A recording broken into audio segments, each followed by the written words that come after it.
saudari dan saudara Simbang yang terkasih dalam Kristus. Berjumpa lagi dengan saya, Romo Erik. Hari ini, Jumat 10 Februari, kita akan merenungkan Injil Markus bab 7 ayat 31 sampai 37. Injil ini, atau Injil hari ini, memberitahu kita mengenai seorang yang tuli dan gagap dibawa kepada Yesus. Untuk itu, sebelum kita merenungkannya, terlebih dahulu kita membacakan teks Injilnya. Tuhan bersamamu. Inilah Injil suci menurut Markus.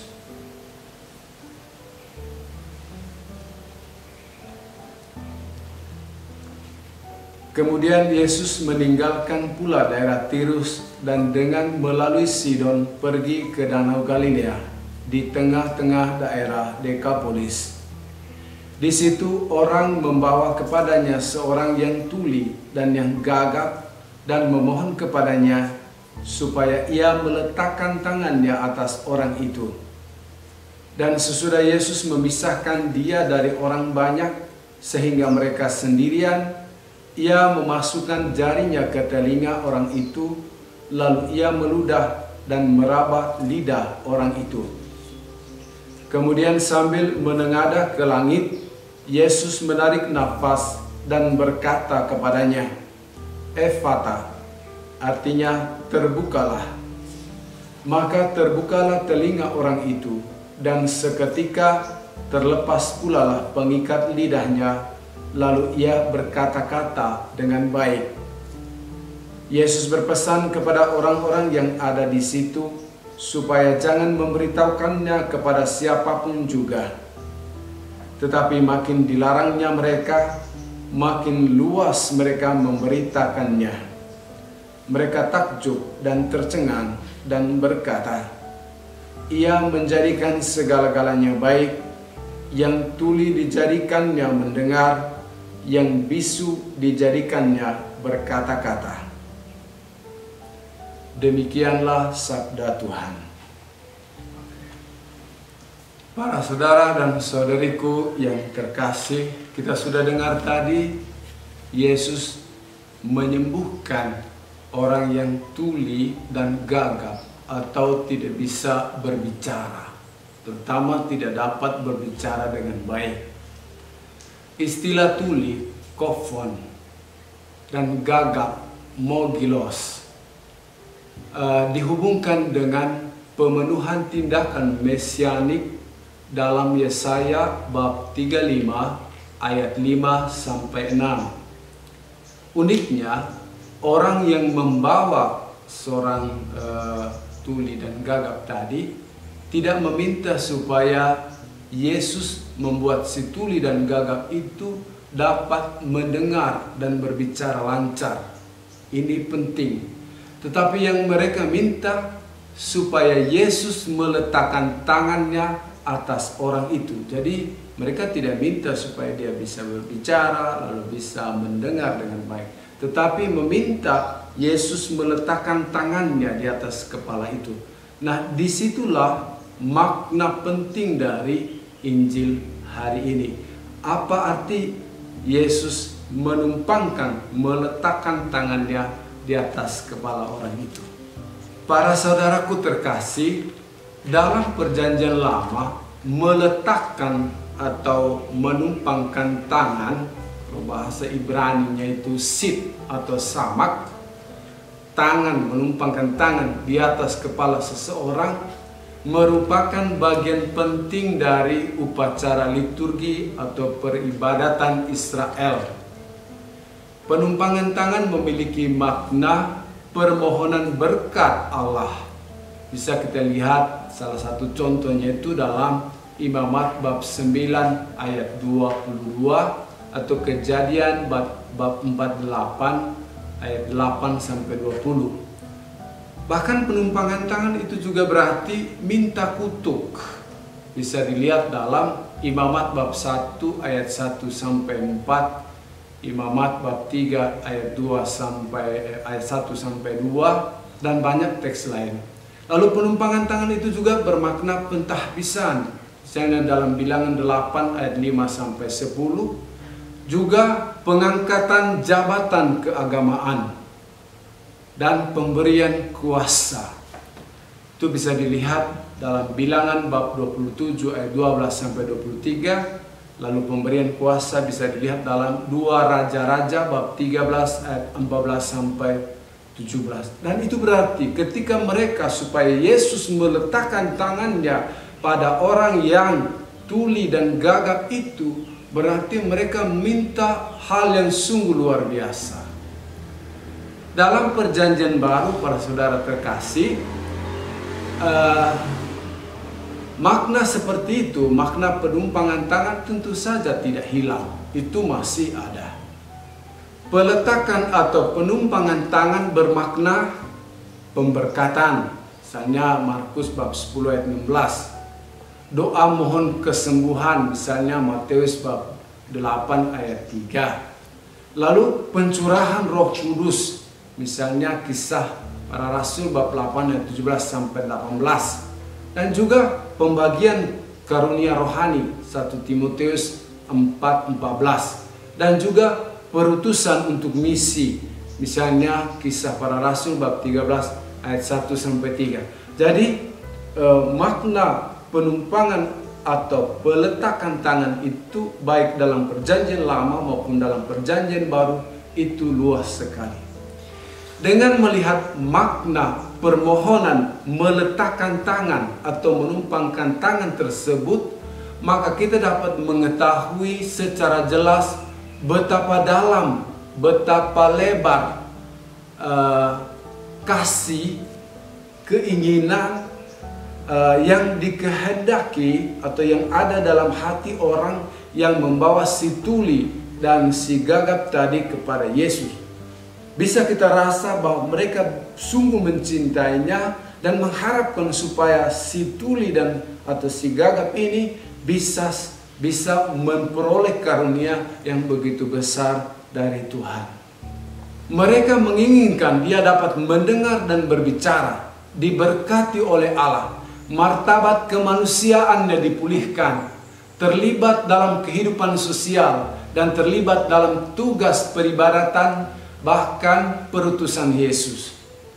Secara ringkas, mereka menginginkan si tuli dan gagap ini berpartisipasi dalam kehidupan religius dan terlibat aktif dalam kehidupan sosial kemasyarakatan. Itu poinnya. Mereka menginginkan supaya si tuli, si gagap ini bisa masuk dalam hidup keagamaan, bisa juga masuk dalam kehidupan sosial secara baik sesuai dengan martabat kemanusiaannya. Dalam tradisi Yahudi, para saudara terkasih, seseorang dapat berperan aktif dalam kegiatan liturgis jika dia sanggup mendengar suara trompet, namanya shofar, dari tanduk domba jantan yang merupakan bagian penting dari hari raya besar keagamaan. Bandingkan seorang tuli yang tidak dapat mendengar nyanyian dan musik ketika merayakan Natal. Nah, seorang Yahudi yang harus dapat melafalkan Shema. Jadi seorang Yahudi juga mesti bisa melafalkan Shema. Dengarlah hai Israel, Tuhan Allah kita adalah satu-satunya Tuhan. Dia mesti bisa mendengar ini, mendengar suara yang lantang pada waktu-waktu yang telah ditetapkan dalam sehari. Itu sama seperti bagaimana rasanya kalau seseorang itu tidak mendengar lagu Natal, itu rasanya tidak enak. Berarti juga keadaan si tuli ini, dia tidak bisa berpartisipasi aktif dalam kegiatan liturgi karena juga dia tidak bisa mendengarkan dengan baik suara Shema tadi. Selain itu, sesuai dengan peraturan yang berlaku, seseorang yang tuli dan gagap dianggap masih anak di bawah umur dan karenanya tidak memiliki status hukum dalam kehidupan sosial kemasyarakatan.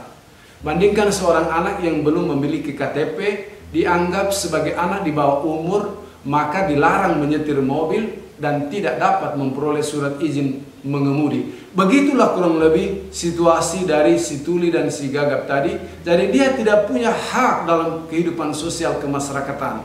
Dan itu membuat dia menderita baik secara religius maupun secara hukum sosial kemasyarakatan.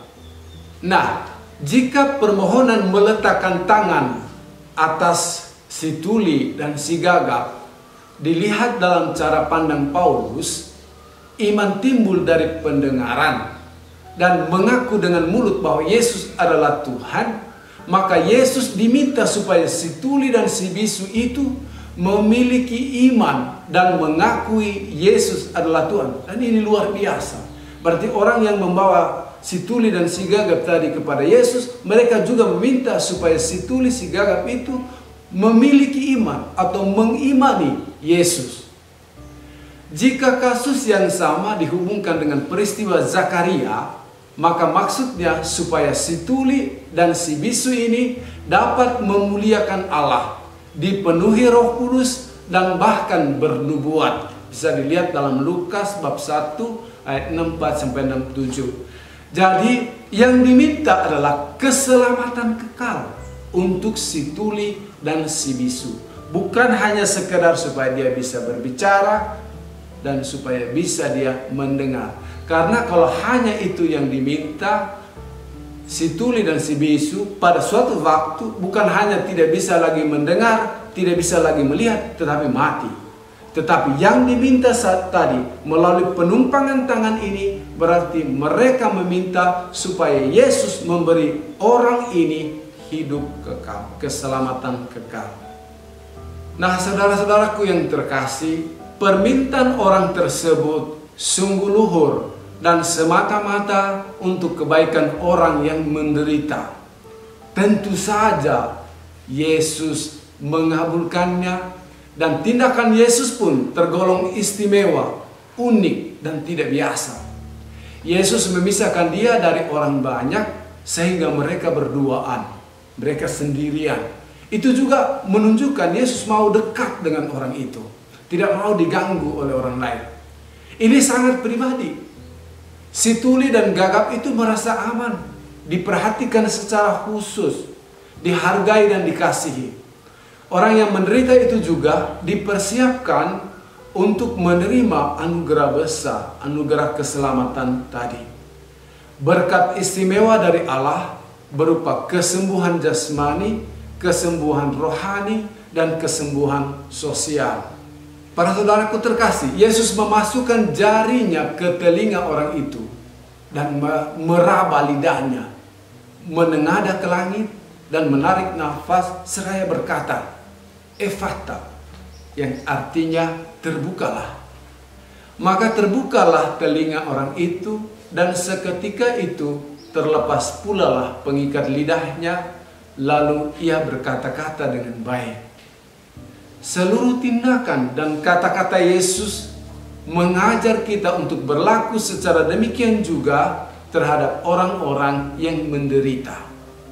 Tidak hanya kata-kata nasihat dan bantuan material yang membuat orang terlepas dari penderitaan, tetapi juga relasi pribadi yang penuh kasih dan menyerahkan mereka dalam doa kepada Allah.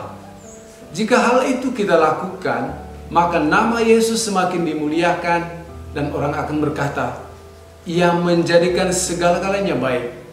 Yang tuli dijadikannya mendengar, yang bisu dijadikannya berkata-kata. Para saudaraku yang terkasih, Injil hari ini meminta kita juga supaya kita memohon kepada Tuhan agar Ia berkenan meletakkan tangannya, menumpangkan tangannya kepada semua orang yang menderita, apapun bentuk menderitaannya, sehingga dengan demikian orang-orang yang menderita itu memperoleh kesembuhan dan lebih dari itu memperoleh keselamatan. Shalom.